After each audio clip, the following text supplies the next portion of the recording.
নারায়ণগঞ্জ হবে সবুজে ঘেরা, প্রাচ্যের ড্যান্ডি হবে বিশ্বসেরা। এই স্লোগান নিয়ে গত 10 মে গ্রিন অ্যান্ড ক্লিন নারায়ণগঞ্জ কর্মসূচির আওতায় 1 লক্ষ গাছ রোপণ কর্মসূচি শুরু করে জেলা প্রশাসন।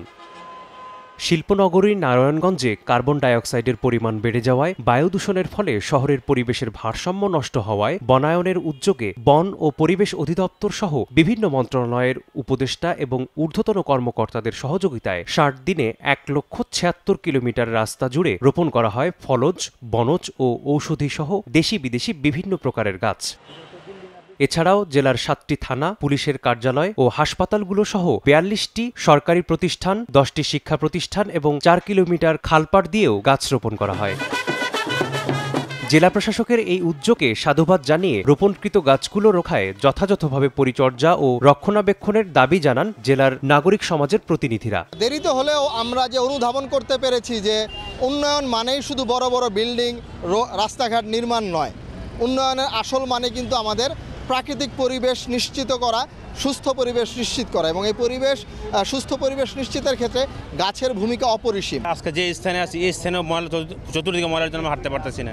বিশেষ করে শহর স্থানে যেখানে ময়লা ফেলানো হয়, এগুলো যত্র ময়লা ফেলে ক্লিনের অবস্থা খুব নাজুক। এই জন্য আমরা ডিসি মহোদয় যে উদ্যোগ শেষ পর্যন্ত সুন্দর সমাপিত হয় ওটা প্রত্যাশা করি। আমরা গ্রিন সিটি করার যে উদ্যোগ জেলা প্রশাসক মহোদয় নিয়েছেন, আমরা সকল রাজনৈতিক দল মিলে এই কর্মসূচি সফল করার জন্য প্রথম থেকেই সহযোগিতা করে যাচ্ছি, এবং আমরাও চাই যে আমাদের শহর, আমাদের প্রাণের শহরে নারায়ণগঞ্জকে গ্রিন করতে চাই এবং ক্লিন করতে চাই।